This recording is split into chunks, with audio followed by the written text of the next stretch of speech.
जय राधा माधव, जय सीताराम। पूज्य श्री सद्गुरुदेव भगवान के चरणों में प्रणाम।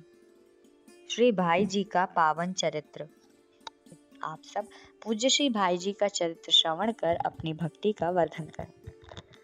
मुख का प्रतिबिंब दर्पण में मुख के अनुरूप ही होता है, वैसे ही जीवन भी वासना के ठीक अनुरूप ही निर्मित होता है। जीव अनादिकाल से अनंत योनियों में भ्रमण करता आ रहा है, पर यह भ्रमण यूं ही अनियमित हो रहा है। ऐसी बात बिल्कुल नहीं है कि इस भ्रमण के अंतराल में वासनाओं की एक सुंदर श्रेणी छिपी होती है।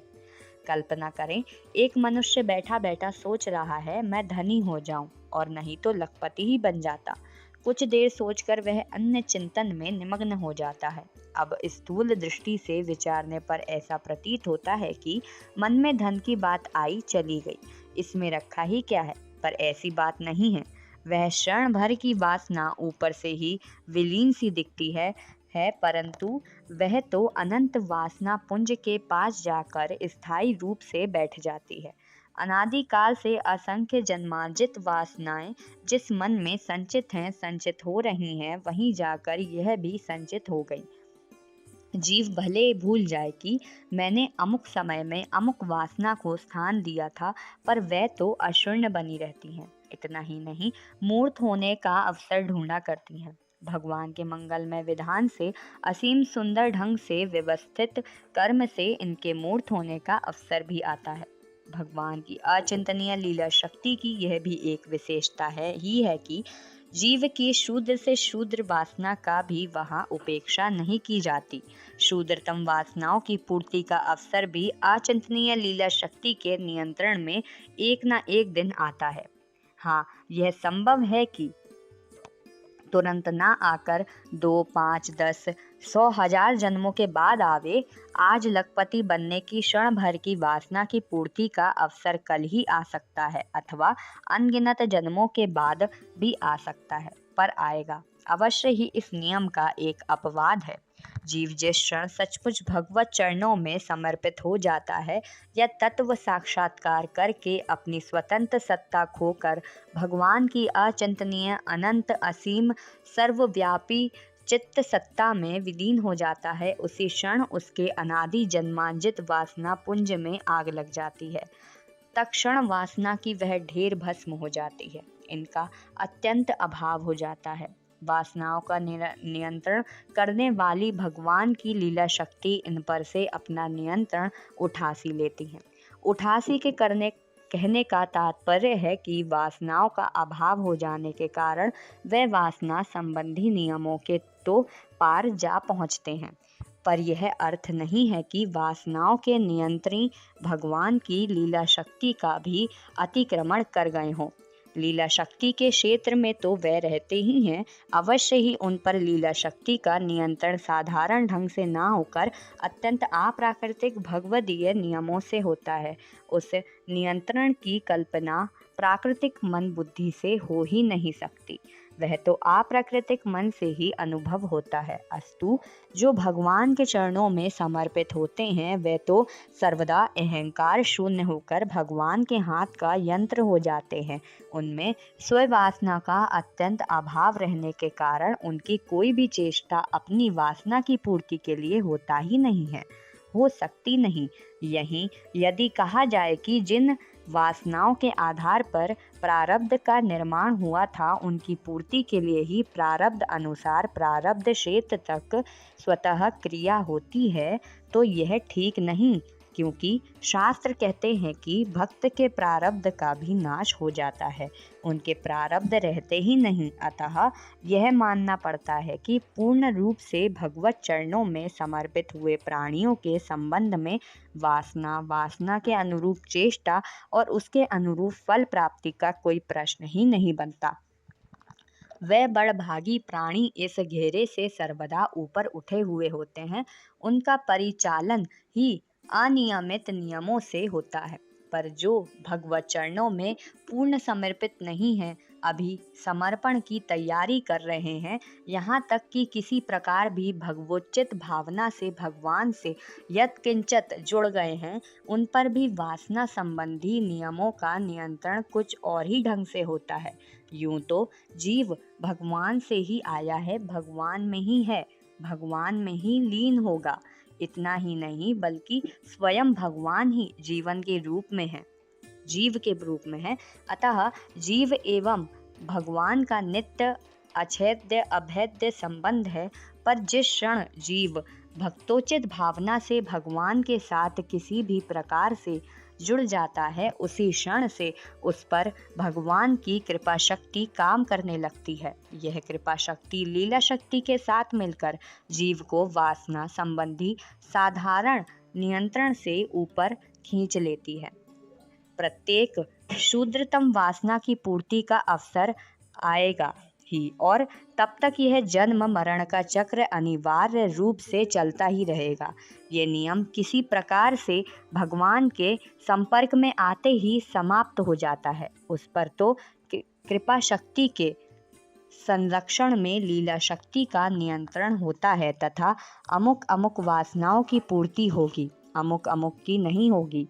अमुक दिन तक पूर्ण होने वाली वासनाओं की पूर्ति करके वह वासनाहीन अतः करण बन जाए, इस प्रकार का एक नया ही विधान बनता है। इसी विधान से ही उस बड़भागी जीव का संचालन होता है। वैसे ही परिस्थिति बन जाती है, वैसी ही चेष्टा होती है, और वह अज्ञात रूप से भगवत चरणों की ओर बढ़ता है। यही बात हमारे चरित्र नायक के लिए हुई। ये भगवत संपर्क में आ चुके थे। उन प्रेमारणव श्री हरि के चरण कमलों के चंचरिक बन चुके थे। अतः श्री हरि की कृपा शक्ति इन पर काम कर रही थी। कृपा शक्ति की प्रेरणा से लीला शक्ति ने अनंत योजन विस्तृण भवपथ की सीमा बांध दी थी। कुछ ही दिन और उस पथ पर चलना था, फिर मुड़कर श्री हरि के अनंत प्रेम पथ का पथिक बनना था। इसलिए अनादि संचित वासना पुंज को भी कुतर कर काट छाट कर के छोटा कर दिया गया था। प्रेम पथ के मोड़ पर आने के पूर्व ही वासना पूर्ति का खेल दिखा देना था। समय कम था और मोड़ निकट आ गया था। अतः शिमला पाल का दृश्य समाप्त होते ही यह खेल प्रारंभ कर दिया गया। कृपा शक्ति और लीला शक्ति संकेत करने लगी और चरित्र नायक खेलने लगे। चरित्र नायक ने घर आकर देखा कि सब कुछ अव्यवस्थित हो गया है, अर्थात अवस्था अत्यंत खराब हो रही थी। घर में कमाने वाले यही थे, अतः इनकी अनुपस्थिति में व्यापार तो सर्वदा बंद ही हो चुका था। शिमला पाल से छूटने पर ये कलकत्ता जा भी नहीं सकते थे, जाने की मनाही थी। इस परिस्थिति में पहले की संचित शूद्र पूंजी ही आधार रह गई थी, पर वह पूंजी ही कितनी।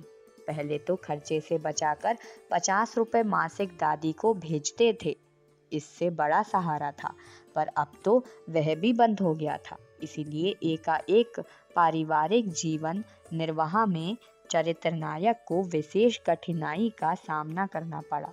साधारण ढंग से जीवन निर्वाह हो रहा था, पर मन में कोई दुख नहीं था। श्री हरि को रसोई की सामग्री अर्पण करते तथा वह अमृतमय प्रसाद पाकर तृप्त हो जाते। पत्नी अनुकूल थी, माँ चुप थी, दादी की सहिष्णु गुणता का तो कहना ही क्या। तीनों मिलकर दुख के दिन हंसते हंसते काटने लगे।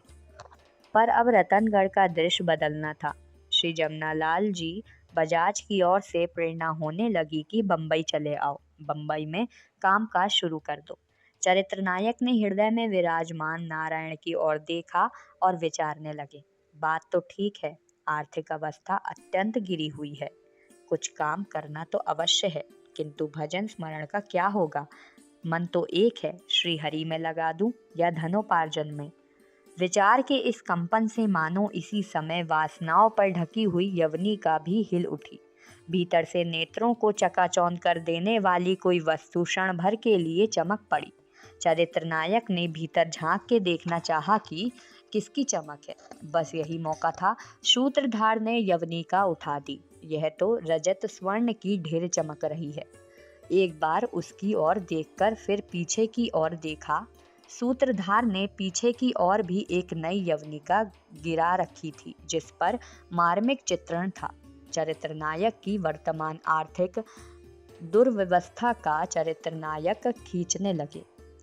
उधर दृष्टि डालते ही चमचम करती हुई रजत स्वर्ण की ढेर दिखती, इधर देखते तो परिवार की दुर्व्यवस्था का दृश्य था।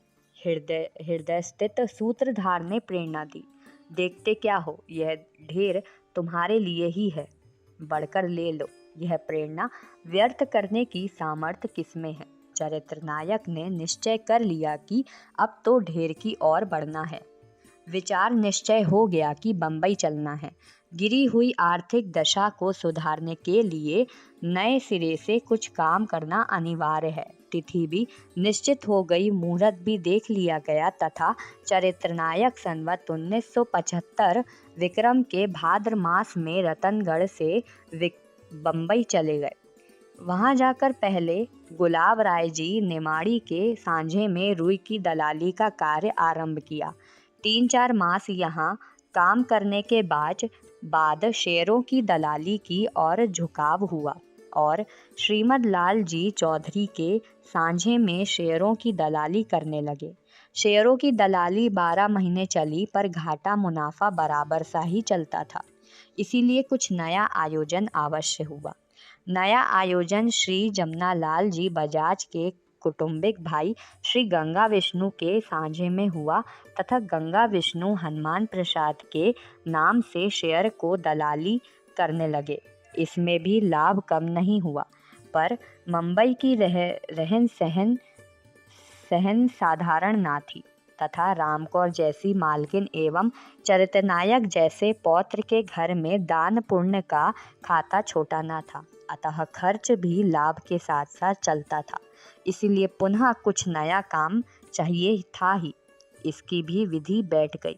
संवत 1977 विक्रम में सर्वश्री ताराचंद्र घनश्याम दास फर्म के मालिक श्री बालकृष्ण लाल जी एवं श्री निवास दास जी पोद्दार के सांझे में शेयरों की दलाली शुरू हुई।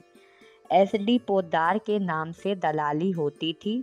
इसमें लाखों रुपए डूब गए। चरित्र नायक का निवास दास जी एवं बालकृष्ण लाल जी से प्रेम बहुत था। नाटक के सूत्रधार ने देखा, जरा इस प्रेम की भी परीक्षा होती चली जाए। फिर क्या था, एक साथ ही 3 लाख रुपए लोगों में लेने रह गए। चरित्र नायक के हृदय पर एक धक्का लगा। कोमल हृदय श्री हरि को दया आ गई।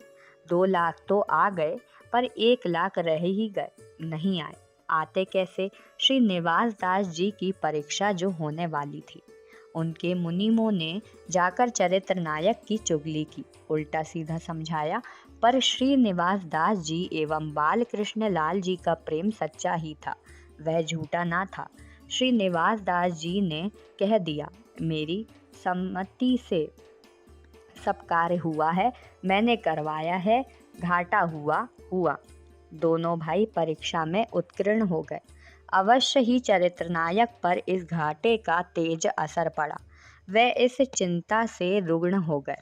स्वास्थ्य सुधारने के लिए बंबई से नासिक चले गए। इन्हीं दिनों श्री जमनालाल जी बजाज के साले श्री चिरंजी लाल जी जजोरिया के साथ चिरंजी लाल हनुमान प्रसाद के नाम से तीसी आदि के सट्टे की दलाली, निजी व्यापार एवं आढ़त का काम भी प्रारंभ हो गया। यह काम जब तक बंबई रहे तब तक चलता रहा। जिस प्रकार धन की वासना निवृत्त करने के लिए व्यापारी जीवन का दृश्य बंबई में चल रहा था, उसी प्रकार अन्य दबी हुई वासनाओं का परिपाक भी अवश्य था। चरित्र नायक ने जब से होश संभाले तब से देश सेवा, समाज सेवा का प्रबल इच्छा उत्तर बढ़ती ही रही थी। यदि नजरबंद का प्रतिबंध बीच में ना आ जाता तो ना जाने उस इच्छा का मूर्त रूप अब तक क्या हो जाता। पर प्रतिबंध आया और वह इच्छा मानो अपने को अत्यंत फीकी अनुभव करती हुई श्री हरि के चरणों की ओट में जा छिपी थी। सचमुच श्रीहरि के चरणावृंद की ज्योति कुछ ऐसी ही विलक्षण और ऐसी ही सुंदर होती है कि विश्व की समस्त वस्तुओं का समस्त चाकचिक्य, समस्त वस्तुओं का समस्त सौंदर्य एक साथ फीका पड़ जाता है। उन अरुण चरणों की होड़ कोई वस्तु कर नहीं सकती। इसलिए देश सेवा, समाज सेवा की पवित्र इच्छा का सौंदर्य श्री हरि के चरणावृंदों की ओट में जा छिपा। चरित्र नायक का मन उन चरणों से एकमेक होकर मतमधुप की तरह सबकी सुधि बुद्धि भूल गया था। पर अब मनोवासना की ब्याल लगाकर वे चरणावृंद हिलने लगे। मन मधुप भी हिलने लगा। सोई हुई चेतना जाग गई। स्वभाववश पुनः देश सेवा, समाज सेवा का मकरंद पान करने की इच्छा भी जाग पड़ी और वह उनकी ओर उड़ पड़ा। चरित्र नायक के व्यापारिक जीवन के साथ पुनः सामाजिक और राजनैतिक जीवन भी चलने लगा। ये पुनः समाज सुधार एवं देश की नीति में भाग लेने लगे। संवत 1976 विक्रम में आभा कांग्रेस अधिवेशन पंडित मोतीलाल नेहरू के सभापतित्व में अमृतसर में हुआ। उसमें ये सम्मिलित हुए। उस समय ये गरम दल के नेता श्री तिलक महाराज के अनुयायी थे। संवत 1977 विक्रम के श्रावण में लाला लाजपत राय जी के सभापतित्व में आभा कांग्रेस का विशेष अधिवेशन कलकत्ते में हुआ। उसमें भी ये गए। संवत 1977 में नागपुर कांग्रेस ने सी विजय राघवाचार्य के सभापतित्व में कुछ परिवर्तन के साथ असहयोग प्रस्ताव को स्वीकार किया। इस अधिवेशन में भी आप उपस्थित थे। संवत 1978 में हकीम अजमल खां के सभापतित्व में अहमदाबाद में कांग्रेस का अधिवेशन हुआ तो उसमें भी भाग लिया। पर कांग्रेस के साथ क्रियात्मक सहयोग की यहीं से इति हो गई। चरित्रनायक की आध्यात्मिक प्रवृत्ति ही इसमें कारण हुई। शिमला पाल से लौटने पर यह तब अवश्य गई थी, पर इसका मूल अत्यंत गंभीर था और इसीलिए ऊपर इतना बोझ रहने पर भी यह अंदर अंदर पनप रही थी। अपनी ओर खींच लेने में यह अब सामर्थ्य हो चुकी थी। अस्तु अब राजनैतिक प्रवृत्ति के साथ समाज की प्रमुख संस्था अग्रवाल महासभा की सेवा भी करने लगे थे। आभा मारवाड़ी अग्रवाल महासभा के लिए श्री रामलाल जी गनेड़ीवाल को सभापति बनाना था। ये स्वयं अपना व्यापारिक कार्य गोड़ करके उनकी सम्मति लेने हैदराबाद गए। ये संवत 1976 विक्रम की बात है। संवत 1977 में आभा अग्रवाल महासभा का द्वितीय अधिवेशन अत्यधिक सफलतापूर्वक बम्बई में संपन्न हुआ। उक्त संस्था के बम्बई प्रांतीय शाखा मंत्री के पद से इन्होंने बहुमूल्य सेवाएं की। महासभा के 1978 विक्रम में होने वाले कलकत्ते के तृतीय अधिवेशन में तथा 1979 विक्रम के इंदौर वाले चतुर्थ अधिवेशन में भी ये उपस्थित थे। संस्थाओं के अतिरिक्त ये स्वतंत्र सामाजिक सेवा भी बहुत करते थे। बचपन से ही निर्भीकता इनमें थी ही। संवत 1977 विक्रम के लगभग इन्होंने गुंडों से कई स्त्रियों की सतत्व रक्षा करके अनमोल सेवाएं की।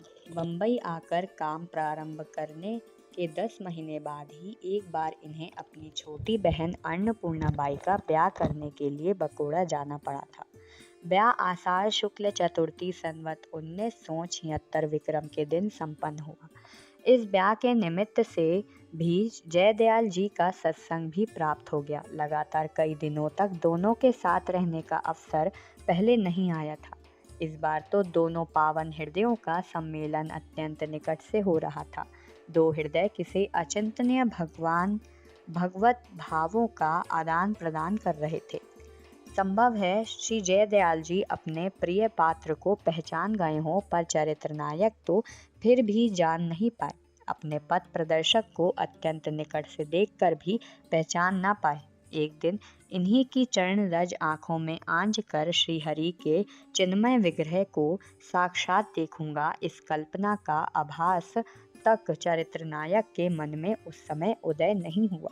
वह केवल मात्र इतना ही जान पाए। ऐसे कोमल हृदय के प्राणी आड़े समय में काम आने वाले दयार्थ, अतः कर्ण के प्राणी जगत में कुछ विरले ही होते हैं। श्री जयदयाल जी के प्रति चरित्र नायक का हृदय कृतज्ञता से पूर्ण था। जब सबों ने डरकर साथ छोड़ दिया था, उस समय एक इन्होंने ही इनकी अनुपस्थिति में इनके परिवार से प्रेम निभाया था। चरित्र नायक इनसे मिलकर अघाते नहीं थे। जो हो, ब्याह का कार्य समाप्त करके कुछ दिन बाद ही बकोड़ा से बंबई लौट आए। इसी वर्ष संवत 1976 विक्रम में ही बंबई में एक घटना हुई थी, जिससे चरित्र नायक के मन में श्री भगवान पर अत्यधिक विश्वास पड़ा। यह घटना उनकी लेखनी से ही आगे चलकर कल्याण में प्रकाशित हुई है।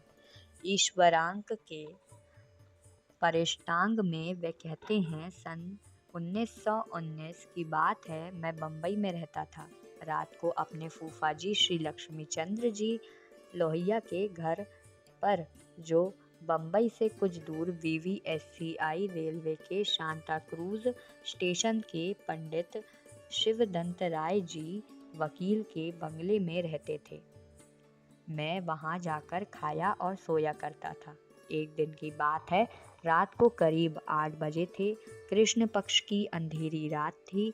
मैं लोकल ट्रेन से जाकर सांता क्रूज के प्लेटफॉर्म पर उतरा।